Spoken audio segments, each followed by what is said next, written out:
ಇದ್ದಂತಹ ನಿರ್ವಸಿತರಿಗೆ ಪುನರ್ವಸತಿ ಭಾಗ್ಯವನ್ನು ಕಲ್ಪಿಸ್ಕೊಡ್ತೀವಿ ಅಂತ ಸರ್ಕಾರ ಈಗಾಗಲೇ ಹೇಳಿದೆ. ಇದರ ಬೆನ್ನಲ್ಲೇ ಎಷ್ಟು ಜನ ಅರ್ಹರಿದ್ದಾರೆ ಅನ್ನೋ ಪ್ರಶ್ನೆ ಇತ್ತು. ಹೇಗೆ ಫಿಲ್ಟರ್ ಮಾಡ್ತಾ ಇದ್ದಾರೆ, ಮಾನದಂಡಗಳು ಏನು? ಯಾಕಂದರೆ ಮಾನದಂಡಗಳ ಬಗ್ಗೆ ಮಾಹಿತಿ ಬಿಟ್ಟು ಕೊಟ್ಟಿರಲಿಲ್ಲ ಇಲ್ಲಿ ತನಕ. ಸೊ ನಮಗೆ ಸಿಗ್ತಾ ಇರೋ ಮಾಹಿತಿ ಪ್ರಕಾರ ಕೋಗಿಲು ಲೇಔಟ್ನಲ್ಲಿ ವಲಸಿಗರೆಷ್ಟು, ಮೂಲ ನಿವಾಸಿಗಳು ಇದ್ದರೆ ಅವರ ಸಂಖ್ಯೆ ಎಷ್ಟು, ಡೆಮಾಲಿಷನ್ ಆದ ಎಲ್ಲ ಕುಟುಂಬದವರಿಗೂ ಕೂಡ ಮನೆ ಭಾಗ್ಯವನ್ನ ಕೊಟ್ಟೇ ಬಿಡ್ತಾರ? ಸರ್ಕಾರಕ್ಕೆ ಸರ್ವೆ ರಿಪೋರ್ಟ್ ಅನ್ನ ಅಧಿಕಾರಿಗಳು ಸಲ್ಲಿಸಿದ್ದಾರೆ. ಈ ಕುರಿತಂತಹ ಒಂದು ಎಕ್ಸ್ಕ್ಲೂಸಿವ್ ರಿಪೋರ್ಟ್ ಅನ್ನ ನಿಮ್ಮ ಪಬ್ಲಿಕ್ ಟಿವಿ ಈ ಕ್ಷಣಕ್ಕೆ ಬ್ರೇಕ್ ಮಾಡ್ತಾ ಇದೆ. ಇದ್ಯಾಕೆ ಇಂಪಾರ್ಟೆಂಟ್ ರಿಪೋರ್ಟ್ ಅಂತಿದ್ದೀವಿ ಅಂದರೆ, ನಾಳೆ ಇದೇ ರಿಪೋರ್ಟ್ ಬೇಸಿಸ್ ಮೇಲೆ ಕ್ಯಾಬಿನೆಟ್ ಮೀಟ್ ಆಗುತ್ತಲ್ವಾ, ಅಲ್ಲಿ ಒಂದು ನಿರ್ಧಾರ ತಗೊಂಡು ಅನೌನ್ಸ್ಮೆಂಟ್ ಕೂಡ ಆಗುತ್ತೆ. ಸರ್ಕಾರಕ್ಕೆ ಸರ್ವೆ ರಿಪೋರ್ಟನ್ನು ಸಲ್ಲಿಸಿದ್ದಾರೆ, ಸರ್ವೆ ಮಾಡ್ಕೊಂಡು ಹೋದ್ರು. ಮೊನ್ನೆ ಒಂದು 15 ಮಾನದಂಡಗಳ ಮೂಲಕ ಚೆಕ್ ಮಾಡ್ತಿದ್ದೀವಿ ಅಂತೆಲ್ಲ ತಿಳಿಸಿದ್ರು ಅಧಿಕಾರಿಗಳು.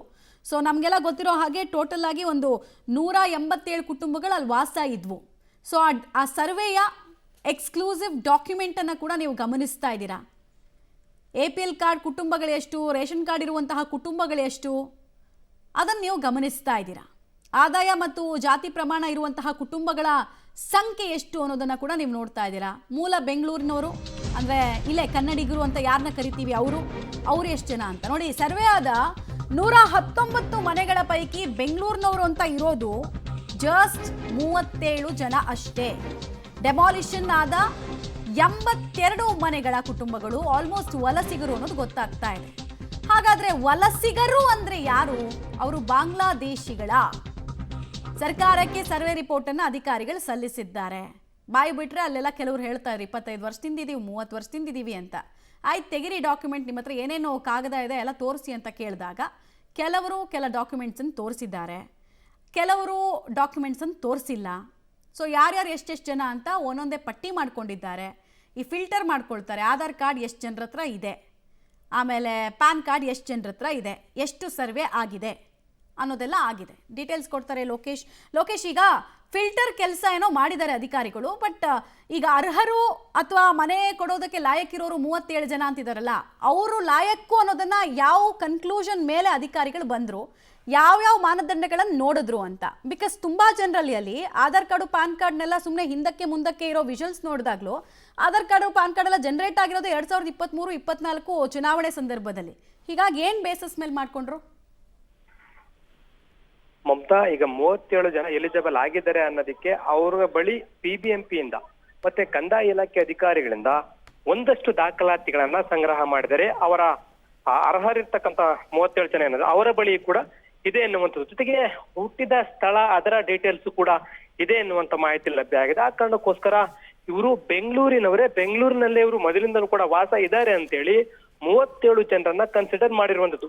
ಉಳಿದಂತವರು ಬೇರೆ ಬೇರೆ ಭಾಗಗಳಿಂದ ಬಂದಿರುವಂತವ್ರು, ವಲಸೆ ಬಂದಿರುವಂತವ್ರು ಅಂತ ಕೂಡ ಗೊತ್ತಾಗಿದೆ. ಅದು ವಲಸೆ ಬಂದಿದ್ದಾರೆ ಅನ್ನೋದಕ್ಕೆ ಅವ್ರಿಗೆ ಇರ್ತಕ್ಕಂಥ ದಾಖಲಾತಿಗಳನ್ನು ಕೂಡ ಸಂಗ್ರಹ ಮಾಡಿರುವಂಥದ್ದು. ಪ್ರಮುಖವಾಗಿ ಅವರು ವಲಸೆ ಬಂದಿರುವಂಥದ್ದು 2 ವರ್ಷ, 3 ವರ್ಷ, 4 ವರ್ಷ, 5 ವರ್ಷದ ಹಿಂದೆ ಬಂದಿದ್ದಾರೆ ಅನ್ನುವಂಥದ್ದು. 37 ಜನ ಎಲಿಜಿಬಲ್ ಆಗಿರುವಂತವ್ರು ಇಲ್ಲಿ 15ರಿಂದ 20 ವರ್ಷಗಳ ಕಾಲ ಬೆಂಗಳೂರಿನಲ್ಲೇ ಇದ್ರು ಅಂತೇಳಿ ಅವ್ರನ್ನ ಪರಿಗಣನೆಗೆ ತೆಗೆದುಕೊಳ್ಳಲಾಗಿದೆ. ಒಟ್ಟು 119 ಮನೆಗಳಲ್ಲಿ ಈಗ 37 ಜನರಿಗೆ ಪ್ರಾಥಮಿಕವಾಗಿ ಮನೆಗಳನ್ನ ಕೊಡ್ಬೇಕು ಅಂತೇಳಿ ಡಿಸೈಡ್ ಆಗಿರುವಂತದ್ದು. ಉಳಿದಂತವ್ರಿಗೆ ವಲಸೆ ಬಂದಿರೋ ಕಾರಣದಿಂದಾಗಿ ಅವರ ಬಳಿ ಸರಿಯಾದ ರೀತಿಯಲ್ಲಿ ದಾಖಲಾತಿಗಳು ಇಲ್ಲ. ಒಬ್ಬರ ಬಳಿ ಆದಾಯ ದೃಢೀಕರಣ ಪತ್ರ ಇದೆ, ಇನ್ನೊಬ್ಬರ ಬಳಿ ಆದಾಯ ದೃಢೀಕರಣ ಪತ್ರ ಇಲ್ಲ. ಜಾತಿ ದೃಢೀಕರಣ ಪತ್ರ ಇದ್ರೆ ಇನ್ನೊಬ್ಬರ ಬಳಿ ಜಾತಿ ದೃಢೀಕರಣ ಪತ್ರ ಇಲ್ಲ. ಈ ರೀತಿಯಾಗಿ ದಾಖಲಾತಿಗಳು ಕೂಡ ಅವ್ರ ಬಳಿ ಸರಿಯಾದ ರೀತಿಯಲ್ಲಿ ಇಲ್ಲ. ಆ ಕಾರಣಕ್ಕೋಸ್ಕರ ಈ ರೀತಿಯಾಗಿ ವಸತಿ ಇಲಾಖೆ ಮತ್ತೆ GB ಅವರು ಫಿಲ್ಟರ್ ಮಾಡ್ತಾ ಇದ್ದಾರೆ.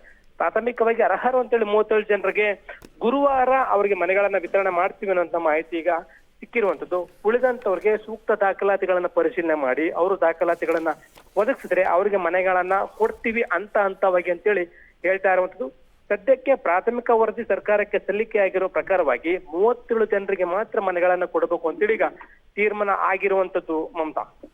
ಓಕೆ ಲೋಕೇಶ್, ಹಾಗೆ ಸಂಪರ್ಕದಲ್ಲಿರಿ. ಒಟ್ನಲ್ಲಿ ಈಗ 37 ಜನರಿಗೆ ಅರ್ಹರು ಅಂತ ಕನ್ಸಿಡರ್ ಮಾಡೋದಕ್ಕೆ ಅಧಿಕಾರಿಗಳು ಮುಂದಾಗಿದ್ದಾರೆ. ನೋಡೋಣ ಸರ್ಕಾರ ಈ ವಿಚಾರದಲ್ಲಿ ಏನು ಹೇಳುತ್ತೆ ಅಂತ. But at the same time ಇದೇ ಇನ್ವೆಸ್ಟಿಗೇಷನ್ನ ಮುಂದುವರೆದ ಭಾಗವಾಗಿ ಅವರು ಕೆಲವರೆಲ್ಲ ತೋರಿಸ್ತಾ ಇದ್ರು ರೇಷನ್ ಕಾರ್ಡ್ ಇದೆ ನಮ್ಮ ಹತ್ರ ಅಂತ.